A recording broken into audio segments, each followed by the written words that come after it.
kesempatan untuk kita presentasi lebih lanjut.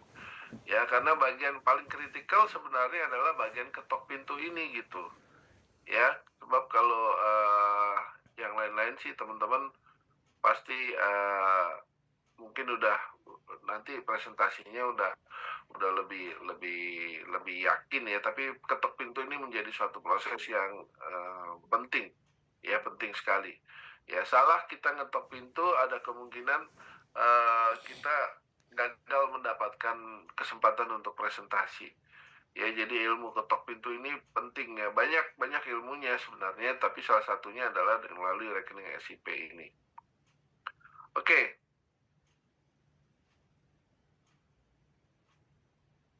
SIP itu singkatan dari saving, investment, dan protection ya.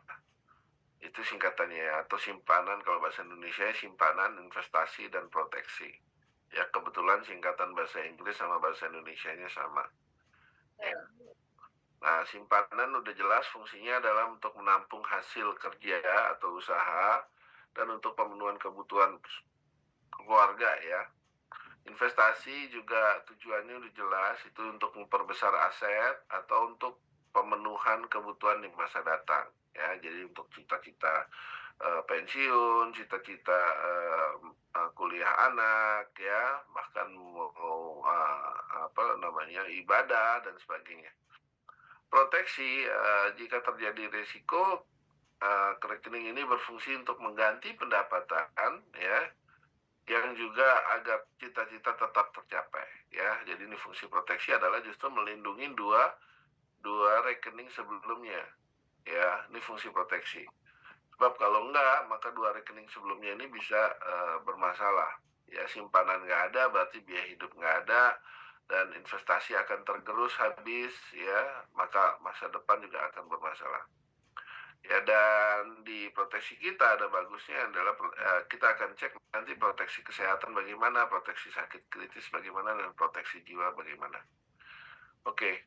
Lalu bagaimana kita memulai pembicaraan? Selalu kita akan melihat dari situasional orang itu gitu ya.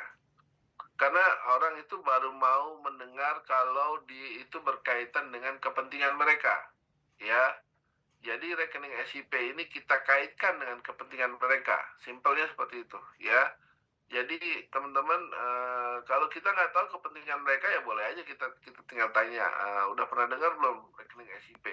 Tapi akan menjadi lebih jos lagi kalau kita tahu kepentingan mereka dan kita kaitkan SIP itu dengan kepentingan mereka supaya mereka merasa beruntung kalau mendengarkan presentasi kita gitu, ya.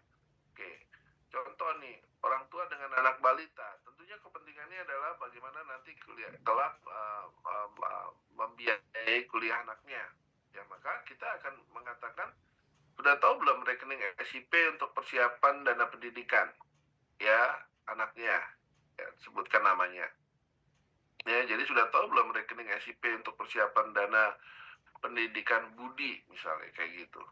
Ya, itu menjadi kepentingan dia ya, sehingga dia mau tahu pembicaraan lebih lanjut.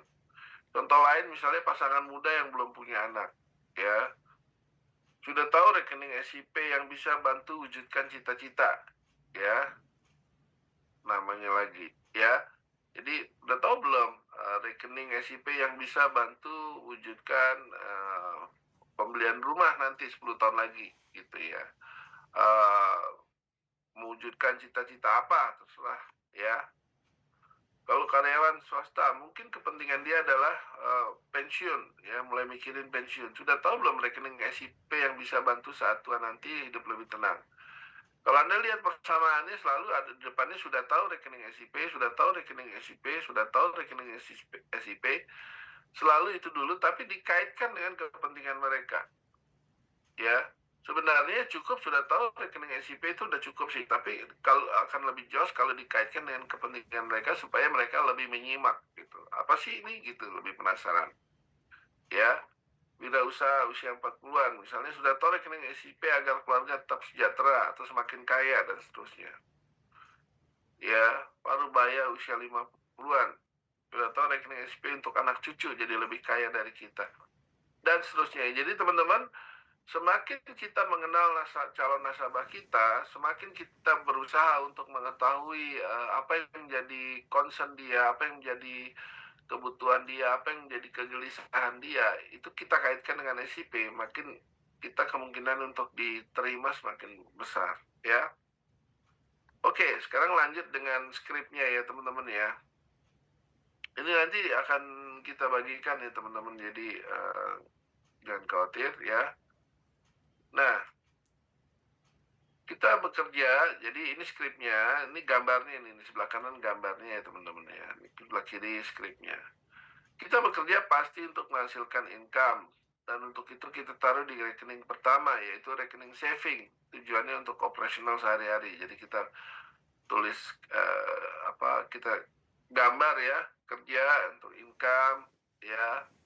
Nah, tujuannya itu kerja ini masuk di saving sebagai rekening pertama ya, untuk tujuannya untuk kebutuhan harian ya. Yang perlu dikotakin adalah savingnya ya. Kerja dan income ini bisa cuma tulis aja, nggak masalah ya. Kemudian jika ada lebih tentu kita masukkan ke rekening kedua, yaitu investasi. Ini aset dan masa depan ya, investasi, aset dan masa depan. Jika semua sehat-sehat saja selamanya, ya, jika semua sehat-sehat saja selamanya, maka dua rekening ini tetap berjalan baik ya, saving maupun investasi oke-oke aja, nggak ada masalah ya. Itu teman-teman ya, untuk kebutuhan harian, untuk aset dan masa depan ya. Tapi resiko kehidupan seperti cacat, sakit, bahkan kematian bisa terjadi pada siapa saja dan kapan saja, dan bisa membuat income terhenti dan aset bisa tergerus habis. Lihat di sini ya, ini income akan terhenti, mau nggak mau untuk kebutuhan hariannya dipakai apa? Aset. Ya, ada tanda panah buat aset. Aset akan dicairkan untuk menutup kebutuhan harian karena income berhenti. Nah, lalu bagaimana dengan asetnya? Asetnya pasti suatu saat akan menyusut atau bahkan habis, ya, seperti itu. Mungkin ada yang bocor suaranya, tolong dimatiin dulu ya. Ya, seperti itu. Nah, lalu bagaimana dengan biaya hidup? Bagaimana dengan cita-cita? Ya, ini penting nih tanda tanya ini. Ini teman-teman menjadi satu dramatisasi ya. Dramatisasi artinya presentasi kita makin memperlihatkan problem buat mereka. Ya, ini yang menjadi bagian yang penting. Jadi bagaimana dengan kebutuhan harian, bagaimana juga dengan masa depan kalau asetnya habis dan seterusnya. Ya. Disinilah dibutuhkan rekening ketiga, yaitu proteksi. Jika terjadi risiko sakit berat, cacat, atau meninggal, maka akan cair sejumlah uang yang akan menggantikan income yang hilang. Ya, tidak perlu menghabiskan aset hingga cita-cita masa depan tetap berjalan. Kita lihat ya. Salah ini. Nah, ini proteksi ya. Proteksi itu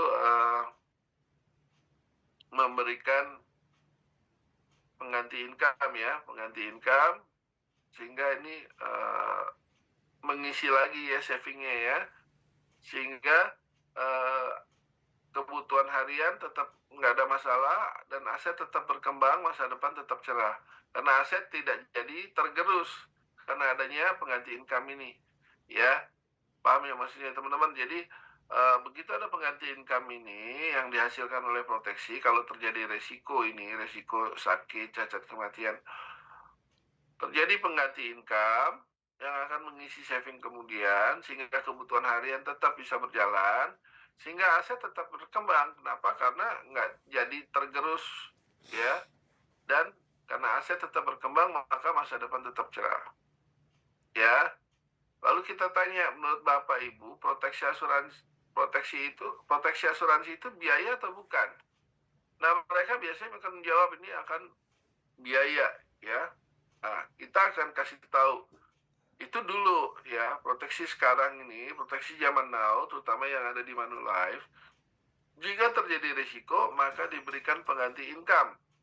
Jika sehat-sehat saja, maka 100% premi dikembalikan. Ya, ini penting teman-teman ya, ini untuk membedakan kita dengan yang lain. Ini untuk memberikan jawaban ya, mungkin karena selama presentasi ini dia udah berpikir nih, di dalam hatinya dia udah berpikir nih, oh ini biaya lagi gitu ya. Tapi disinilah kita akan menyanggahnya. Jika sehat-sehat saja, 100% premi dikembalikan dan ini dijamin. Ya, ini dijamin. Nah, setelah itu apa? Setelah itu baru kita mau mengarah ke presentasi kita. Ya, melalui produk atau apa, terserah. Ya, atau bisa melalui proses jembatan, ya, jembatan bridging istilahnya. Sekarang kita cek proteksi ya Pak, misalnya gitu. Sekarang mari kita cek proteksi ya Bu, seperti itu. Ya, langsung aja gitu. Nggak usah minta izin dulu. Sekarang boleh nggak Pak saya ngecek proteksinya? Boleh nggak Pak saya mengajukan proposal dan sebagainya? Itu pertanyaan itu sopan, tapi resikonya agak-agak bahaya gitu. Bahayanya adalah dia akan menolak. Cara menolaknya bukan nggak bisa Pak Dodi, nggak usah Pak Dodi, nggak, bukan gitu. Tapi cara menolaknya, oh boleh Pak Dodi, tapi nanti ya jangan sekarang, saya sekarang ada acara dan sebagainya. Itu cara menolaknya, dan kita tahu itu nggak akan terjadi lagi ya, waktunya diberikan. Jadi alih-alih minta izin, kita mengarahkan caranya, kita mengarahkannya adalah ya, oke Pak, sekarang kita cek proteksinya ya Pak, gitu. Oke Bu, sekarang mari kita cek proteksinya ya. Nah, baru kita cek nih, rawat inapnya gimana, ya apa yang dia udah punya, ya apakah ditanggung kantor, misalnya kalau dia sebagai karyawan, ataukah ditanggung perusahaan asuransi swasta lainnya, atau memang baru BPJS saja, dan seterusnya. Lalu bagaimana untuk sakit berat, gitu ya. Ini critical illness nih ya, critical sisi ya, critical care ya. Ini banyak yang belum tahu bedanya nih antara rawat inap dan sakit berat ya. Jadi kita perlu menjelaskan di sini. Kadang-kadang begitu kita tanya bagaimana dengan sakit berat, mereka berkata, oh saya kan udah punya rawat inap gitu ya.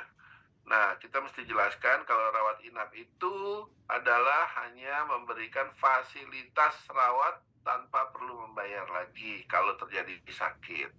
Ya, tapi kita nggak dapat uangnya. Sementara kalau sakit-sakit berat, seperti kanker, jantung, stroke, dan lain-lain, kita perlu uangnya untuk kebutuhan harian selanjutnya, karena mungkin kita udah nggak bisa kerja. Nah, disitulah kita perlu proteksi sakit berat, di mana kalau terdiagnosa sakit berat, maka diberikan pengganti income. Lalu bagaimana dengan meninggal dan seterusnya. Ya, nah teman-teman, kalau mereka udah punya ya, dan mungkin klien-klien di kota-kota besar itu rata-rata udah punya asuransi, nggak ada masalah teman-teman ya. Minimal kita bisa kasih penjelasan, minimal proteksi itu kita perlu minimal ya, seminimal-minimalnya adalah 5 tahun kebutuhan hidup.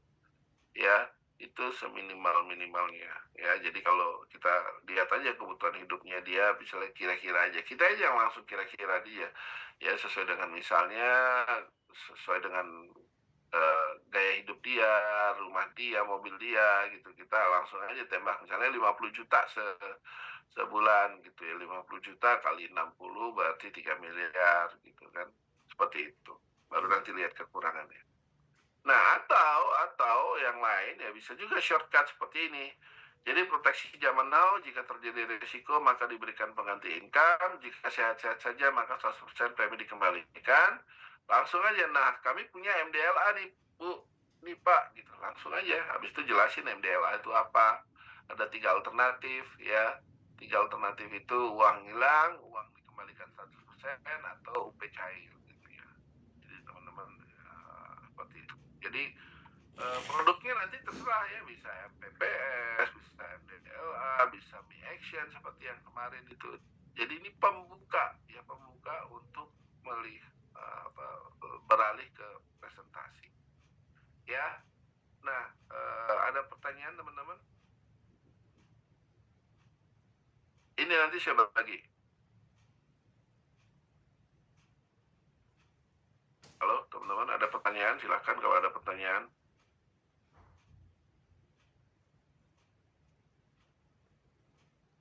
Belum Pak Eka, mohon dilanjut.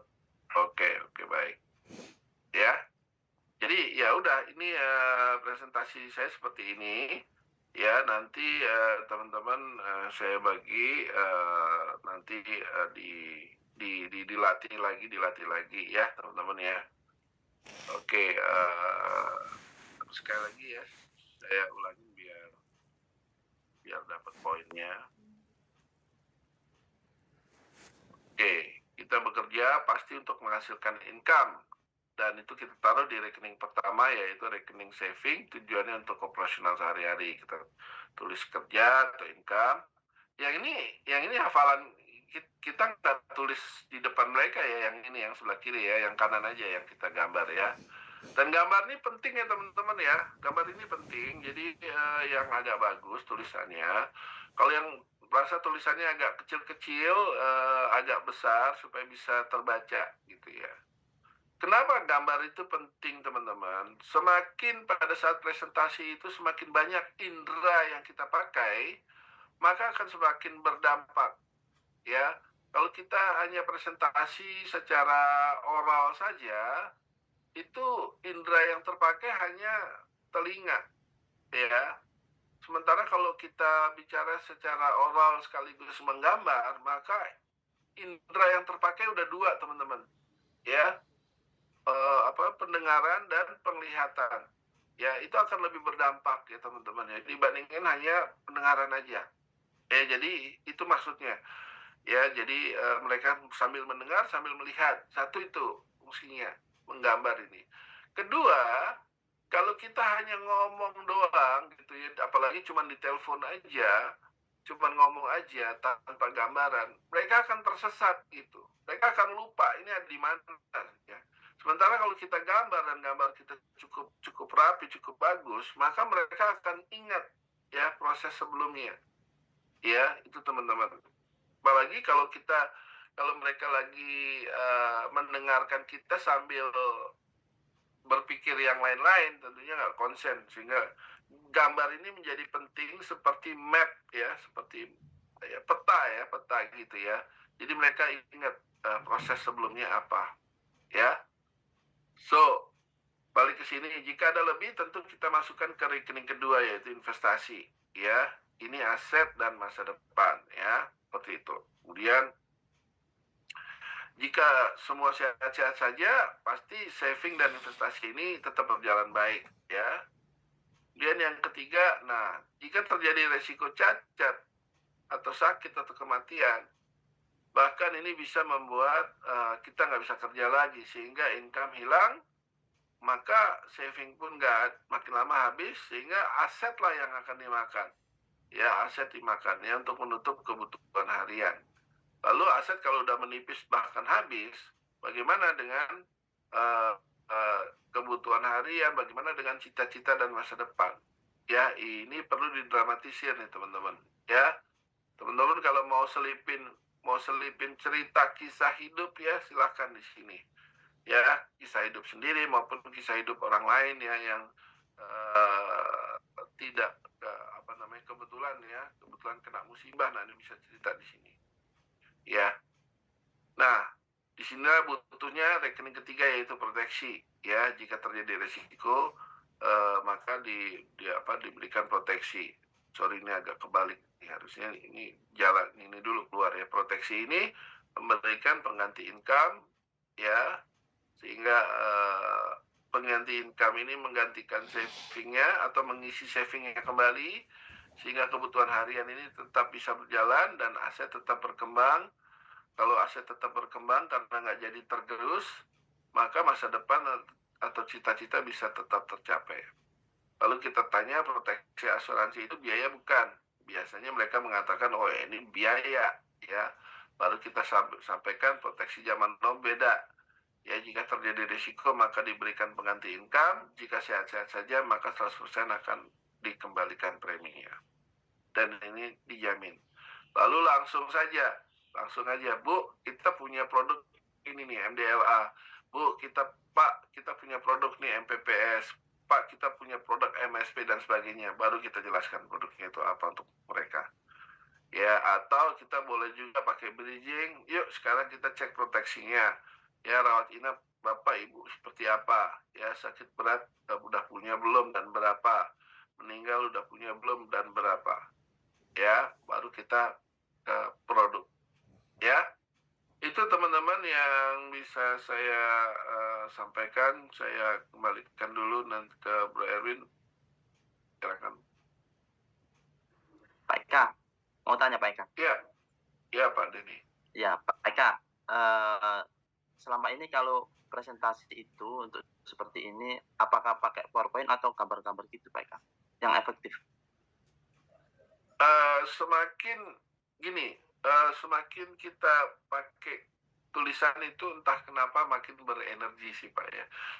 Dan nggak tiap kali kita bawa peralatan kita kan ya. Kalau ketemu orang ya bagus kalau kita siap dan ketemu dan sebagainya bisa seperti ini. Dan ini problemnya kita karena nggak bisa serahkan ke dia kan gitu ya. Jadi bisa kita gambar aja ya, lalu kita tinggalin ke dia. Yang penting sebenarnya bukan masalah PowerPoint atau gambar gitu ya, tapi masalah bagaimana mereka bisa memahami melalui proses presentasi kita. Itu sih yang penting Pak. Ya, dan bagaimana kita bisa tinggalkan. Ya, Bapak Ibu sih bisa aja bikin seperti ini, namanya sudah tercetak sebagian. Ya, contoh ini kotak-kotak 3 ini udah tercetak nih Pak. Nanti Bapak tinggal ngisi di sini saving, investasi, proteksi, gitu ya. Jadi ini kolom-kolomnya udah tersedia misalnya gitu. Tinggal kita ngisi secara tulisan bisa seperti itu juga sih. Ya, baru kita tinggalin supaya apa? Supaya supaya punya pattern yang jelas gitu, supaya bisa lebih rapi itu boleh aja. Namanya pre-printed ya. Jadi Bapak Ibu udah punya kertas yang sudah ada isinya sedikit tapi masih kosong gitu. Jangan yang udah ada isinya gini, plek-plek kita udah fotokopi begitu, enggak gitu ya. Supaya interaksinya itu terjaga, supaya proses penasaran dari kalau kita cerita ya teman-teman ya. Kalau kita cerita kepada seseorang, kalau gambar ceritanya udah kita buka semua kan udah nggak menarik lagi ya. Tapi kalau satu demi satu kita buka gitu, itu akan lebih jauh lebih menarik gitu. Itu Pak Denny. Siap Pak Eka. Makasih banyak Pak Eka. Oke. Ada lagi teman-teman? Udah ada teh? Pak Eka. Iya, siapa? Iya Pak. Ini Ya Pak Yadi. presentasi ini misalkan kita presentasinya di depan di depan umum, misalkan banyakan lagi ngumpulin orang atau di depan satu kantor, itu bisa dipakai nggak Pak? Bisa aja Pak. Kalau kayak gitu kan kita nggak mungkin gambar ya. Kalau kayak gitu PowerPoint Pak. Oh, PowerPoint ya. Ya, tapi PowerPoint hanya bagian ininya aja Pak ya, bagian yang presentasi ini, bukan yang skripnya itu kan nggak ada. Ya nggak usah harus dihafal tuh skripnya. Ya, atau ya pakai PowerPoint sih kalau di depan umum gitu ya. Mungkin Bapak pakai proyektor atau minimal pakai laptop gitu kan sendiri. Atau ya kalau di situ ada papan tulis misalnya ya oke, gambar papan tulis atau flip chart gitu. Itu Pak Yadi. Siap Pak. Makasih. Ya, sama-sama. Ada lagi teman-teman?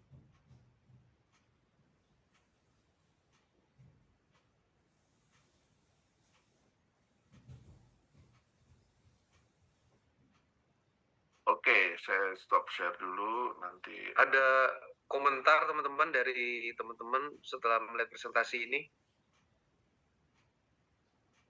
Ada feedback, please teman-teman. Ya Pak Erwin, saya mau nanya Pak. Ya, Ya, saya Jaya Pak. iya, Coach. Ya, ini Pak Eka, saya mau tanya, seandainya nih kita kan baru masuk nih, jadi Manulife, tapi kan sebelumnya udah di merah.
Ya, gimana tuh cara Ya, Pak Jaya, tiap kali saya presentasi ke klien, ya, atau ke prospek, itu kan pertama kali juga ya, tetap ya. Artinya mereka kan nggak tahu saya udah berapa lama, kemudian saya aktif atau tidak, mereka nggak tahu. Karena begitu saya pertama kali, tiap kali ketemu prospek itu pertama kali gitu ya, baru pertama kali kan gitu ya. Artinya nggak ada masalah sih harusnya gitu. Bahwa dia mungkin punya pertanyaan yang negatif misalnya, atau punya pengalaman yang nggak menyenangkan dengan asuransi, entah asuransi apapun gitu, itu kita nggak tahu juga pada saat itu ya, pada saat bertemu kita kan nggak tahu. Jadi cara yang terbaik adalah ya kita nggak usah peduliin dulu apa yang ada di benak dia, karena itu mengakibatkan negativity juga buat kita gitu. Belum kita udah berpikir bahwa wah nanti akan dia bertanya ini bertanya itu gitu. Enggak, kita mempersiapkan diri ya sepositifnya aja gitu, menganggap dia juga positif. Kecuali kalau pada saat pada saat kita presentasi lalu dia sampaikan bahwa saya punya pengalaman begini. Nah, itu nanti di bagian handling objection gitu ya, di bagian bagaimana kita mengatasi pertanyaan itu gitu, keberatan mereka atau kisah trauma mereka gitu ya. Tapi pada saat presentasi kita jangan pernah berpikir bahwa saya ini baru aktif lagi dan sebagainya, itu karena kita baru ketemu juga gitu loh. Iya kan? Mereka bahkan saya Pak Erwin yang udah lebih dari 20 tahun di industri ini, pada saat ketemu orang pertama kali mau presentasi ke prospek, mereka kan nggak tahu kita udah berapa tahun gitu ya. Bisa aja mereka mengira kita juga baru gitu ya, pemain baru gitu. Ya, jadi nggak masalah buat saya. Yang penting kita pokoknya berpikirnya positif. Kita berpikirnya adalah bukan jualan, teman-teman ya. Ini penting ya. Saya mesti balikin lagi bahwa kita ini mau menjalankan misi gitu ya. Mau membuat mereka punya keamanan keuangan kalau terjadi sesuatu. Itu aja sih. Ya, jadi anggap teman-teman ya, ini mumpung hari ini adalah hari raya ya keagamaan ya, jadi kita kembalikan bahwa ini adalah bagian buat saya ya, ini adalah bagian dari ibadah gitu, bagian dari kebaikan yang harus kita lakukan gitu, yang memang kita udah ditunjuk oleh Yang Maha Kuasa untuk melakukan bisnis ini dengan tujuan agar melalui saya, melalui kita, maka semakin banyak orang yang mempunyai keamanan keuangan jangka panjang kalau terjadi sesuatu. Itu teman-teman. Jadi balik lagi ke Pak Jaya, stay positif aja Pak Jaya. belum tentu orang berpikir seperti itu. Tapi kalau nanti orang itu menanyakan ya, jadi kita kan nggak memperkenalkan diri seperti ini misalnya ya. Pak, saya ini udah berpengalaman 20 tahun. Nah, itu bagus aja kalau kita emang udah punya pengalaman 20 tahun. Tapi kalau buat yang baru atau baru aktif kembali, kan mereka nggak tahu juga gitu. Saya udah pengalaman berapa lama gitu, Pak Jaya. Ya, nanti kalau mereka sudah bertanya, oh saya punya pengalaman buruk begini-gini, ya itu bagian handling objection tuh. Ya, nanti kita ada kelasnya mengenai handling objection. Ya, soalnya begini Pak Eka, kalau saya pribadi sih, saya dari dulu kerja sih selalu positif Pak. Kemarin hari Minggu saya praktekin tuh Pak, saya praktekin yang SIP itu di depan orang tua saya sama adik saya yang nomor 2. Oh, kalau kenal. Adik saya juga dengerin. Nah, tapi kalau mama saya kan pernah itu tuh pernah masuk merah. Dia bilang, dulu kayak prudent kagak dibayar. Nah, itu saya langsung berpikir, nah ini gimana nih kalau sampai ada orang-orang yang sempat kecewa sama merah gitu. Jadi efektif berarti harus belajar di training selanjutnya Pak ya. Iya, itu handling objection itu tuh banyak tergantung jenis pertanyaannya. Ada yang bilang nggak dibayar, mungkin ada yang bilang oh saya kok masuknya pakai substandard, macam-macam lah gitu ya.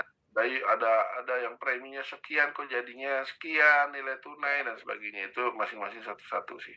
Iya, oke Pak. Ya, thank you Pak Eka. Yang jelas gini teman-teman ya, secara singkat kalau kita bicara handling objection tuh gini, bahwa perusahaan asuransi hari ini bukan semakin menyusut, kan semakin berkembang. Artinya apa? Artinya lebih banyak klaim yang dibayar dibandingin klaim yang ditolak. Ya kan, kalau lebih banyak klaim yang ditolak udah dari kapan-kapan semua asuransi tutup di Indonesia ataupun dimanapun. Ya, kenyataannya semakin banyak yang memperoleh manfaat sehingga mau beli lagi dan beli lagi.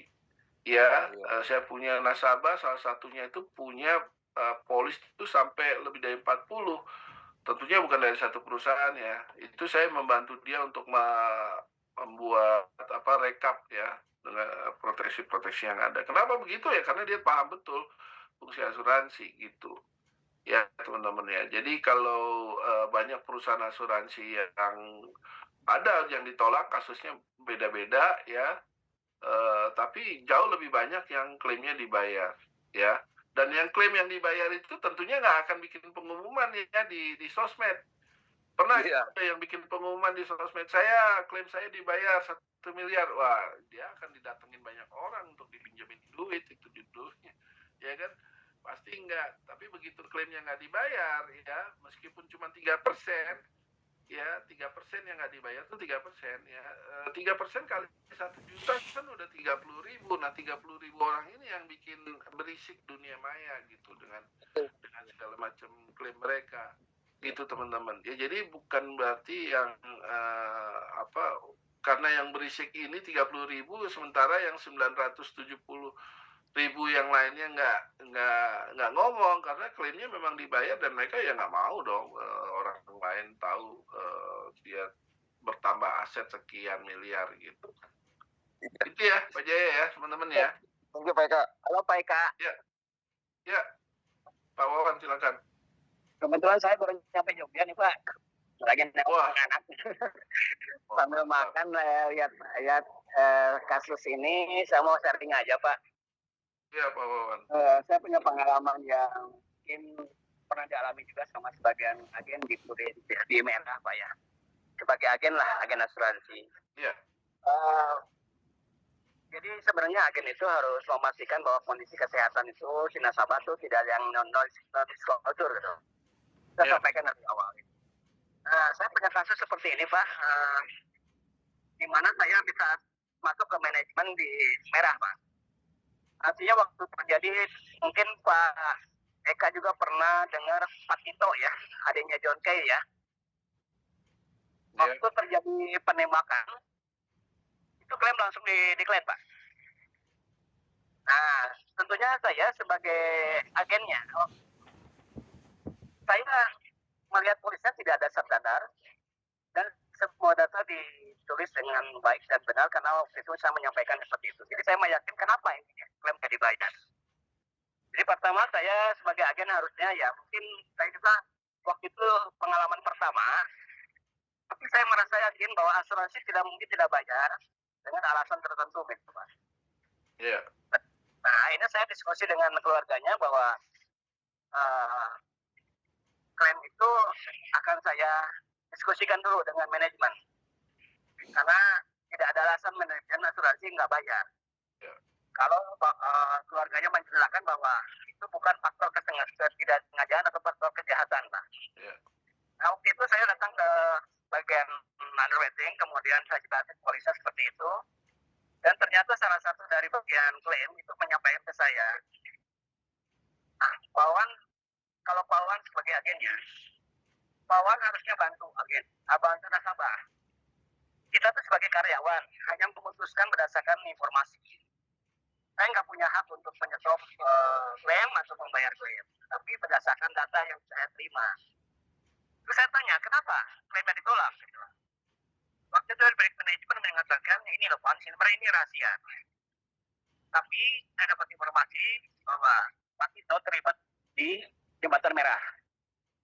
Nah dari situ dia menyampaikan seperti ini ke saya.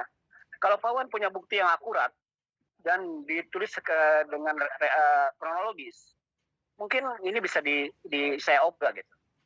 Akhirnya saya minta bahwa keputusan terakhir adalah karena terlibat Jembatan Merah. Terus saya datang ke keluarganya, saya meyakinkan semua kumpul waktu itu, ada John Kay juga. Apakah benar Pak Tito terlibat Jembatan Merah? Kata istrinya dan kata rekan-rekannya tidak benar itu.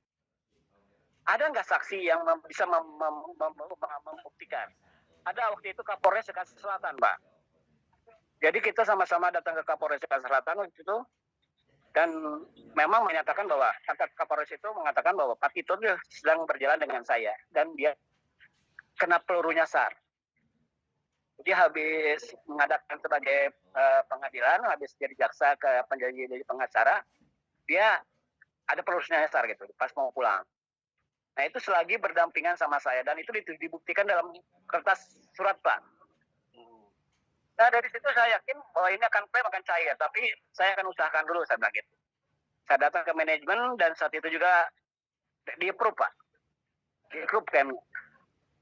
Jadi waktu itu Pak Tito belum meninggal, ditembak tapi kena dadanya.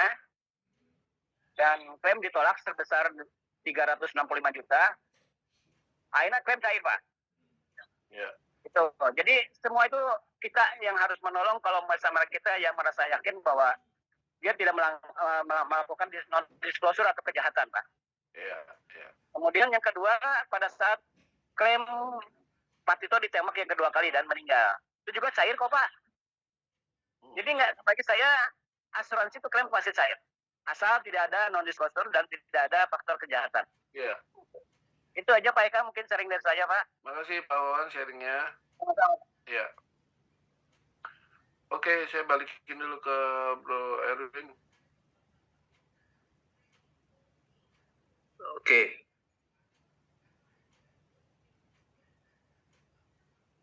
Thank you ya Bro Eka, Bro Wawan ya.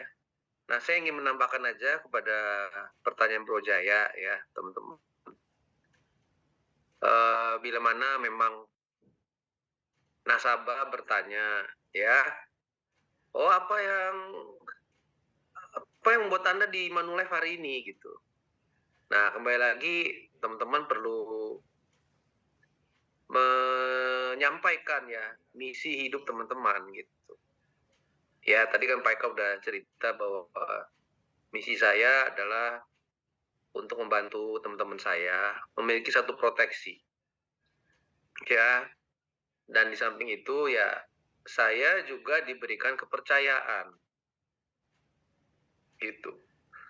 Ya, kalau Pak Jaya bisa ngomong, ya saya juga sekarang diberikan kepercayaan oleh Manulife Indonesia. Ya, untuk meneruskan misi memberikan proteksi kepada banyak orang dan sebagai life planner di Manulife Nah, seandainya kalau saya sampaikan ini, menurut Bro Jaya, ya, saya diberikan kesempatan oleh Manulife Indonesia. Kesannya bagaimana ya, Jaya, kira-kira? Positif Pak itu positif. Ya, ya teman-teman bisa menyampaikan itu kepada nasabah. Karena nggak banyak orang loh teman-teman yang diberikan kepercayaan oleh Manulife Indonesia gitu. Nggak banyak orang. Ya, Ya Pak. ya seandainya seperti Koweli lah misalkan hari ini ya, Koweli. Koweli sudah sekian puluh tahun berada di PT Telkom ya, gitu.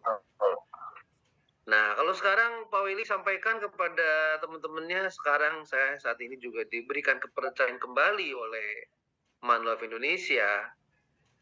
Nah, bagaimana Pak Willy kalau Pak Willy mendengar itu ya kira-kira? Baik Pak Erwin, jadi mungkin sharing juga bahwa banyak hal yang saya sebetulnya tertarik dengan jadi life planner ini karena ingin berbagi tentang kehidupan seperti kehidupan saya ya. Saya akan menyampaikan kepada anak-anak muda terutama yang sekitar berumur 30, 40 gitu ya. Pada saat umur 60 seperti saya sekarang, dia sebaiknya pada posisi dia sekarang umur 40, itu dia dengarlah. Halo, ya, dengarlah pengalaman kita. Pak Wawan tolong di mute dulu. Yes, Jadi saya sebetulnya ingin menceritakan kehidupan saya, apa yang terjadi. Jadi itu kan real nyata yang betul-betul saya hadapi. Saya kerja di Telkom 2016 pensiun, kemudian saya melakukan bisnis. Uang pensiun saya gunakan untuk bisnis. Pada kondisi 2023 itu bisnis saya hancur, modal habis, kehidupan kita tidak ada lagi yang menjamin.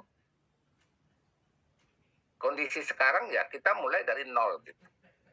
Apakah mereka mau seperti itu gitu?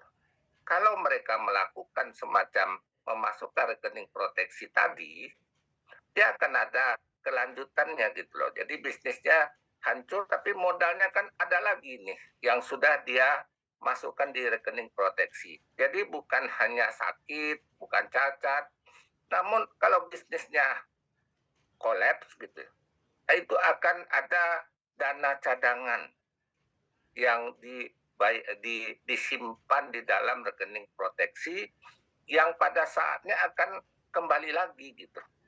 Jadi saya membayangkan hal-hal seperti itu ingin saya sampaikan. Makanya saya udah berniat sama Om Wawan tuh, ya Wan, kita mau awal Februari ini kita stay di Jakarta. Om Wawan dari saya dari Padang, kita stay di Jakarta. Kita akan datangin itu Tanah Abang ya, Om Wawan. Kita akan datangin Tanah Abang itu. Kita akan datangin pebisnis di sana. Saya akan ceritakan. Mereka harus ikut yang namanya rekening proteksi. Selain sakit, selain cacat, meninggal, dia juga punya potensi lain. Contoh kemarin ketika adanya COVID, bisnis pada bertumbangan.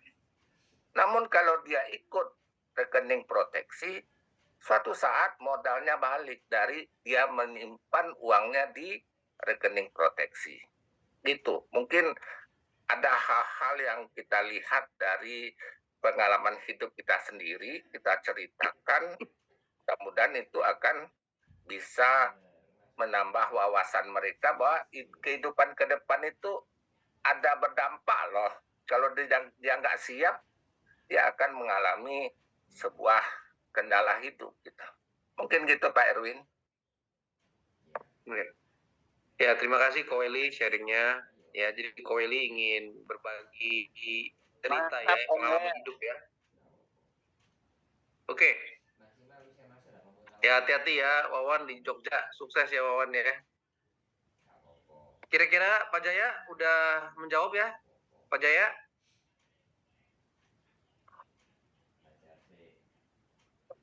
Iya, Pak Jaya nanti dan kita teman-teman setiap semua? kita keluar kota kita dapat sama Pak, ataupun calon rekrutan Pak. Ya, good luck Wawan. Ko Jaya udah menjawab kira-kira tadi? Teman-teman semua bila ditanyakan oleh prospek ya perihal apa yang membuat teman-teman hari ini ada di Manulife ya, itu mungkin yang bisa disampaikan ya. Oke. Teman-teman kita bagi room ya supaya efektif. Iya Pak. Saya mau nanti dibagi room ya, di sini ada Pak Dodi, ada saya dan ada Pak Eka. Nah, nanti teman-teman di grup kecil bisa menyampaikan agendanya. Apa yang teman-teman mau lakukan dalam minggu ini ya. Iya Pak. Oke, silakan ya Bro Eka ya. Dibagi Ya, ini breakout room berarti aja. dibagi 3 ya teman-teman ya, dibagi 3 breakout roomnya. Sebentar. Nanti 30 menit kita kembali lagi Bro Eka ya. Iya. Nah, teman-teman nanti pilih sendiri ya breakout roomnya dengan siapa ya. Ini ada berapa orang? Ini ada 16, dikurangin 3, berarti ada 13. Jadi kalau dibagi 3, kurang lebih ada 4 orang per breakout room ya. Jadi kalau udah lebih dari 4 orang bisa pindah ke yang lainnya. Ya, sebentar. Saya berarti create 3 breakout room. Let participant. Atau saya assign otomatis dulu ya.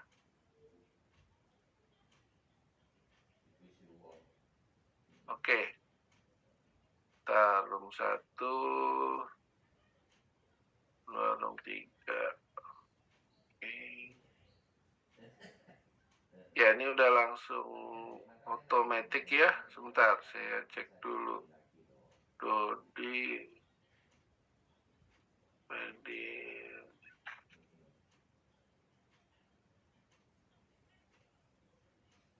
Room 1.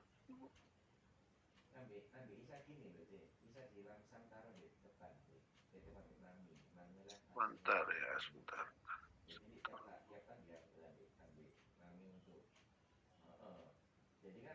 Oh, oke, nanti saya akan masuk di room 2 berarti ya. Oke. Silakan ya. Udah ke breakout room?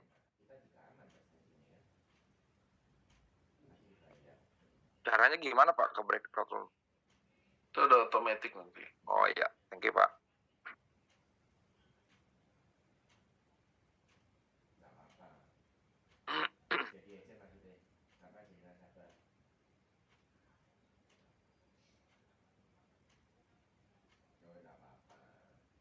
Oh iya, udah kepencet. Pak Modar bisa sama Pak Yadi. Halo Pak Yadi. Ya Pak ya. Langsung itu diklik backup room-nya.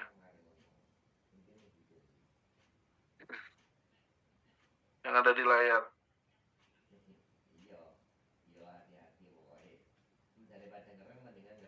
Pak Jaya. Ya Pak. Itu langsung diklik Pak Jaya. Tidak ada itu backup room. Klik gambarnya maksudnya Pak, gambar saya apa tulisannya? Di situ ada tulisan join breakout room.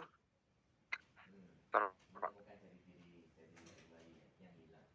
Di chat ya Pak ya? Iya di chat.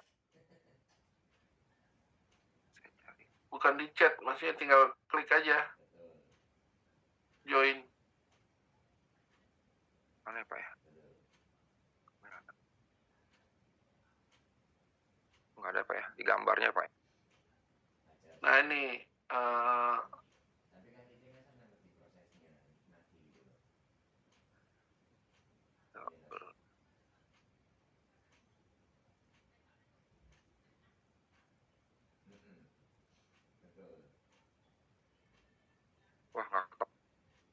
gambar ya Pak ya?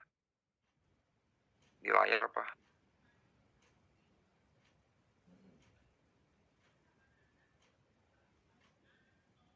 Backup room. Nggak ada.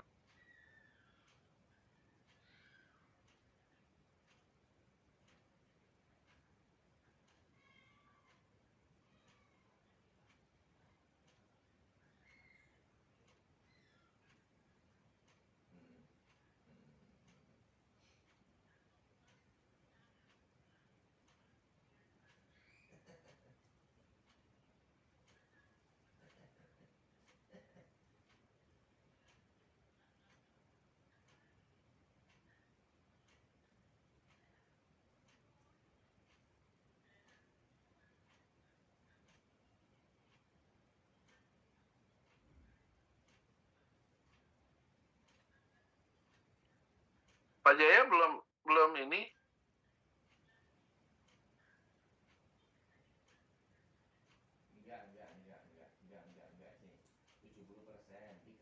Belum ketemu Pak. Join. Belum ketemu ya. Bentar.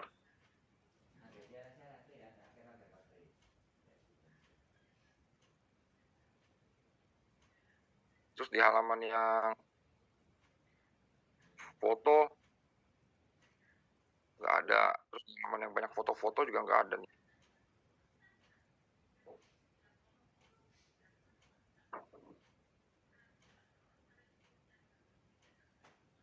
Ya udah Bapak join di saya aja deh.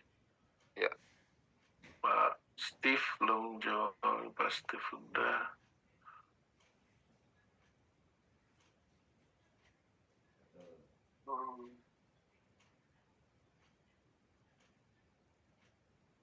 Pak Yadi.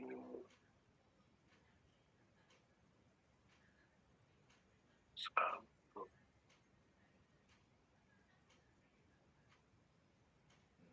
Bentar ya. Ya Pak. Silakan Pak pilih Pak Jaya pilih belum 3 ya. Udah kelihatan belum pilihannya Pak Jaya? Di mana Pak? Di ini di tampilan layar. Iya. Belum Pak, nggak ada Pak. Nggak ada. Di tampilan layar yang ada foto-foto Pak Eka gitu ya, Pak Wawan sama Pak. Nggak, harusnya udah langsung join gitu. Ya udah nggak apa-apa.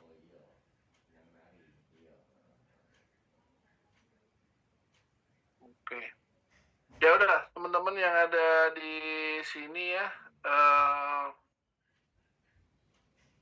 silakan menyampaikan rencananya. Sini ada Pak Baedi, Irna, Pak Weli, Pak Steve ya, Pak Wawan. Silakan Pak, apa rencana minggu ini?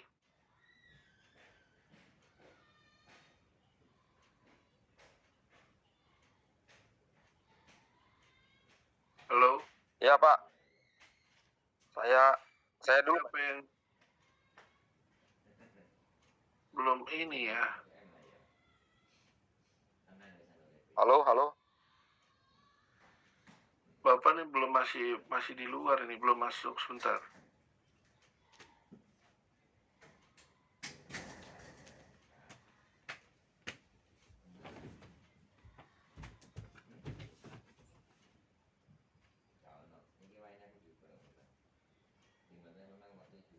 Halaman kedua kan. Nah, halaman kedua nih foto-foto saya nih yang nggak ada videonya nih halaman kedua. Halaman ketiga nih ada Pak Mohdar, Pak Wawan sama Steve. Nggak ada tulisannya.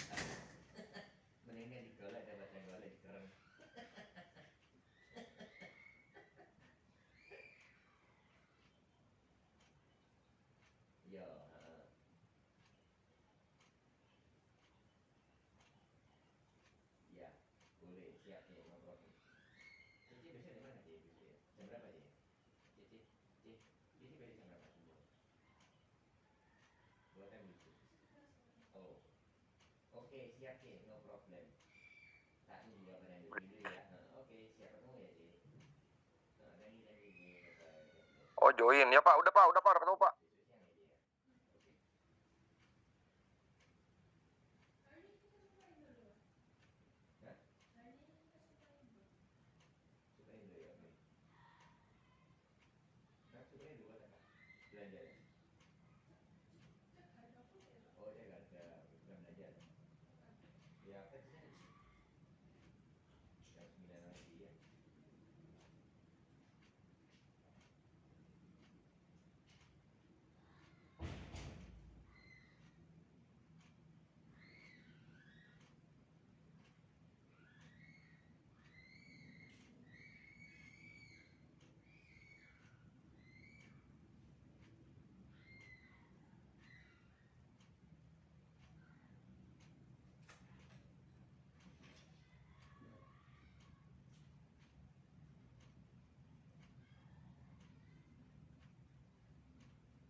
siap di produk mana gitu ya, produk apa yang akan kita sajikan gitu Pak. Misalnya produk A, caranya gimana? Kalau cara saya sih, saya akan tanya dulu kurang lebih gimana, sehat-sehat aja selama ini ya dan sebagainya ya. Ya namanya kita sudah berumur gitu kan, mungkin check up terakhir seperti apa dan sebagainya. Ya, dari situ kita bisa langsung memfilter. Nah, jadi bisa buat ini Pak Willy mulai mempersiapkan. Jadi kalau misalnya MDLA langsung buat yang bersangkutan bisa MSP atau juga bisa buat anak mereka, Pak. Ya, betul. Nanti saya akan mencoba Pak Eka untuk meminta akan bercerita juga seandainya mereka punya keluarga, anak atau siapa yang kalau dia rasakan gitu saat kita presentasi rekening SIP itu mereka merasa betul-betul tertarik, ya, kita bisa meminta juga dia data dari mereka sedikit prospek. betul Pak. Jadi itu pemahamannya bahwa kita akan apa namanya, kita berpikirnya itu selalu berpikirnya luas, jangan cuma satu pilihan aja. Begitu orang tuanya nggak bisa ke anak. Nah, gimana caranya untuk ke anak itu? Makanya sebelum kita ngomong, kita udah mulai tanya-tanya tuh. Satu, kesehatan, cek. Kedua, mengenai keluarga dia tuh anaknya udah seperti apa, udah menikah atau mungkin punya cucu dan sebagainya. Nah, kalau kita udah tahu nih Pak, kira-kira nih, kita udah tahu nih beliau punya cucu, beliau anaknya udah selesai semua. Kemudian bahkan udah ada yang menikah dan punya cucu, dan beliau udah kayaknya udah nggak mungkin diterima asuransi lagi gitu ya, karena mungkin tadi ya udah ring dan sebagainya. Nah, kan opsinya kan MSP ya, MSP dan anak. Nah, gimana kira-kira ceritanya Pak Willy nih untuk kalau mau ngomong ke anak gitu? Ya, saya minta tolong ke dia. Pertama tentu kita ambil datanya dulu. Datanya nama, alamat, dan juga tanggal lahir. Kapan dia lahir gitu kan. Nah, itu kita minta tolong juga dia untuk menyampaikan ke keluarganya itu, anak atau siapa, itu agar menyampaikan bahwa nanti akan didatangin sama Pak Willy. Gitu. Oke, itu bisa satu opsi seperti itu ya Pak ya. Tapi bisa juga nggak kira-kira nanti kakeknya yang bayarin? Artinya orang tuanya bayarin polis anaknya. Bisa nggak kira-kira skenario itu Pak? Mungkin kan itu tergantung mereka Pak. Betul. Dimungkinkan nggak kira-kira Pak seperti itu? Saya belum paham itu Pak. Nanti saya akan. Oke. Jadi kalau kita lihat ya Pak ya, begitu kita masuk rumahnya kan kita bisa kira-kira lah ya kondisi ekonomi seperti apa gitu ya. Kalau ekonomi cukup mampu, saya juga dan kita tahu kondisi kesehatan dia nggak bagus, ya. Kalau saya tuh langsung nembak ini Pak, nembak untuk cucu, ya. Jadi saya bilang bahwa Pak, ngomong-ngomong, mau nggak Pak memberikan hadiah ke cucunya? Ya, caranya adalah dengan nanti memberikan proteksi ke anaknya. Memberikan proteksi ke anak, sekaligus nanti kan kalau uang pertanggungannya cair kan tuh untuk cucu kan, berarti kan gitu. Ya, jadi aset yang sekarang Bapak nanti akan serahkan ke anak ya. Dan untuk cucu nanti kita siapkan dari yang ini aja gitu. Kan cucu juga belum bisa kuasain duit, artinya kan kalau anggaplah si orang tua ini dia punya, let's say asetnya 30 miliar gitu ya. Dia punya anak 3, berarti kan masing-masing 10 miliar gitu ya. Berupa tanah, bangunan, dan sebagainya. Nanti cucunya mungkin akan kebagian saat orang tuanya meninggal kan gitu ya. Tapi kan kenapa enggak sekarang dari 30 miliar itu sebagian dia sisihkan ya, anggaplah dia sisihkan masing-masing untuk cucu itu 1 miliar, berarti 3 miliar. Dia beli sekaligus nih proteksi MDLA ya, bayar sekaligus, tertanggungnya anak, kan murah tuh Pak. Jadi Bapak bisa kasih tertanggungnya anak. Jadi Bapak bisa langsung kasih contoh di situ, Pak, ini kalau untuk anak ya, usianya cuman misalnya kan usianya mungkin baru 30, 28 kayak gitu ya. Itu kan murah banget Pak, kasih MDLA yang tipe C gitu. Kan? Nah, kasih lihat dia. Nah, Pak, bisa nih mulai sekarang kita alihkan sebagian ke anak-anak gitu. Jadi orang tua sebagai pemegang polis sekaligus juga pembayar polis bisa Pak. Tertanggungnya anak, berarti penerima manfaat nanti ya si cucu lah gitu. Itu salah satu cara membagikan aset yang sudah nggak kena pajak lagi, nggak kena BPHTB, nggak kena macam-macam gitu, Pak. Iya Pak Eka. Nanti saya Ya. pelajari. Iya. Produknya. Jadi kita udah siap nih pada saat ketemu orang-orang seusia kita nih, seusia saya misalnya kan udah ada tuh yang punya cucu gitu kan. Seperti itu. Jadi kita mulai berpikir juga proteksi untuk si anak, ya kasih lihat nih angkanya masih kecil nih dibandingin angka dia gitu kan. Angka dia kan mungkin udah besar banget gitu. Besar itu. Iya, jadi mungkin dia udah ilfil duluan. Wow, udah besar, nggak menguntungkan kan jadinya, dan belum tentu diterima juga mungkin karena faktor kesehatan. Jadi kita bisa tawarin untuk cucunya, di mana si pembayarnya ini adalah si orang tua, bukan si anak yang bayar. Gitu, Pak. Baik, Kak. Siap, oke. Ya, nanti Pak Willy koordinasi ya sama Pak Dodi produknya apa supaya lebih clear lagi. Pak Willy. Ya, terima kasih Pak Eka. Sama-sama Pak Willy. Oke, yang lain siapa? Mau rencananya minggu ini? Saya Pak Eka. Ya, Pak Bedi. Rencana untuk minggu ini sambil lalu nunggu kodit, ya saya akan datangi leader-leader saya yang masih belum ikut saya Pak Eka. Karena kan saya waktu di perusahaan P itu kan 10 total. Yang ikut sudah 3. Tinggal 7 orang lagi belum ikut. Ya memang masih belum saya omongin sih. Cuma sudah ada beberapa orang yang sudah saya telepon janjian minggu ini gitu loh Pak Eka. Ya, baik Pak Bedi. Pak Bedi gimana caranya ngajak?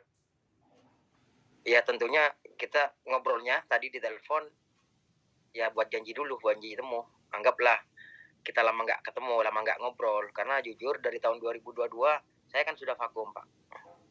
Di P gitu loh. Tapi leader-leader saya masih jalan. Iya. Saya ajak untuk reunian lah. Anggaplah temu kangen sama mereka. Oke. Seperti itu. Lalu ya itu kan proses untuk minta ketemunya gitu ya. Iya. Silaturahmi dan sebagainya. Cuman proses untuk mengajaknya gimana Pak? Ya mengajaknya tentunya saya akan ngomong dari segi keuntungannya. Di sini ada yang namanya peluru send on, peluru next yang bisa kita gunakan untuk menarik mereka seperti itu. Oke Pak, itu kan sign on, next dan sebagainya itu ya salah satu peluru kita ya untuk kita pakai. Tapi ada juga orang yang nggak terlalu tertarik sama itu Pak, jujur ngomong ya waktu kita ngobrol sama beberapa, tapi mereka justru tertarik sama produk Pak. Iya, makanya Pak nanti selain ngomong dari segi apa yang kita dapatkan, itu saya ngomongnya masuknya nanti lewat produknya. Nah, lewat produk MDLA itu yang luar biasa gitu loh. Ya, MDLA bisa, kemudian MSP bisa. Ya, MSP bisa. Tiga-tiganya aja jelasin Pak, MSP. Kalau saya juga akan jelasin ini Pak, MPDS Pak. Pernah dengar MPDS? Pendidikan itu Pak ya? Bukan. Manulife proteksi diri syariah gitu ya. Jadi ini produk syariah dan ini simple banget Pak, simple banget. Dan itu murmer banget ya, produk yang paling murah karena boleh mulai dari 250.000 sebulan udah boleh ya. Dan anggaplah misalnya dia nabung 500.000 sebulan ya. Oke. Begitu terjadi meninggal, maka ahli waris akan dapat 400 kali 500 premi. Iya, 400 kali premi. Ya, jadi dia akan dapat 200 juta. Ya, kan lumayan tuh untuk keluarga-keluarga tertentu kan lumayan tuh bisa hidup berapa tahun gitu ya. Benar Pak. 200 juta. Kalau meninggalnya karena kecelakaan, ditambahin lagi 50%. Jadi dapatnya tadi kan 200 juta, jadi dapat 300 juta kalau meninggalnya karena kecelakaan. Ya. Nah, masa pertanggungan cuma 12 tahun, Pak. Oke. Berarti dia bayar premi kan 500.000 kali 144 bulan. Iya. 20 tahun. Ya, berarti dia bayar premi 72 juta. Heeh. Nanti di akhir periode tahun ke-12, itu dibalikin semua Pak, 72 jutanya. Kalau misal tidak terjadi apa-apa Pak ya. Iya, Oke. itu kan gampang banget. Jadi kita ngomongnya kan, sampean ya tolonglah simpen aja di sini, titip uang ya di MPDS, produk syariah dari Manulife ya. Kalau terjadi sesuatu, anakmu, istrimu akan dapat 400 kali premi. Ya, hitung aja misalnya preminya 1 juta misalnya ya, biar gampang. Berarti 400 juta dapatnya, gitu ya. Kalau meninggalnya karena kecelakaan, dapatnya jadi 600 juta, gitu. Tapi kalau sehat-sehat aja, itu yang kita inginkan kan. Nah, selama 12 tahun kan udah bayar 144 juta. Itu dibalikin semua di tahun ke-12. Ya, hitung-hitung bisa buat nambahin anak sekolah, bisa nambahin buat nanti apapun lah ya, mau umroh dan sebagainya kan juga cukup gitu. Iya, benar. Kak, umur mempengaruhi nggak Pak Eka? Nah, iya itu umur di bawah 40 rata-rata yang bagus untuk itu. Ya, karena preminya sama tuh, ya. Kalau di atas 40 dapatnya nggak 400 kali, tapi cuma 200 kali. Ya, dan dapatnya tetap 400 kali, tapi kembali uangnya nanti cuma 70%. Kalau di atas 40 Pak Eka ya. Ya, jadi ini kan untuk yang muda, ya kan, muda dan banyak kan gitu. Maksimal sampai usia berapa itu Pak Eka? Maksudnya usia masuk? Usia masuk, ya. Usia masuk sampai 60. Tapi yang jadi sasaran adalah anak-anak muda Pak, yang di bawah 40 itu yang jadi sasaran utama. Gitu. Jadi gini Pak Baidi ya, teman-teman juga ya, kalau kita mau ngerekrut orang ya oke lah, ada sign on, ada apa namanya, program next. Tapi kan pertanyaan berikutnya, barangnya bisa dijual nggak gitu ya? Benar Pak Eka. Benar. Iya kan? Buat apa program next segala macam kalau barangnya susah dijual kan gitu. Benar. Nah, di situ Pak Baidi harus membuktikan atau memperagakan ke mereka bahwa ini gampang nih gitu loh, laris manis, gampang. Caranya gimana? Ya gini aja, cari teman-teman kan problemnya kalau keluarga muda, anak muda itu kan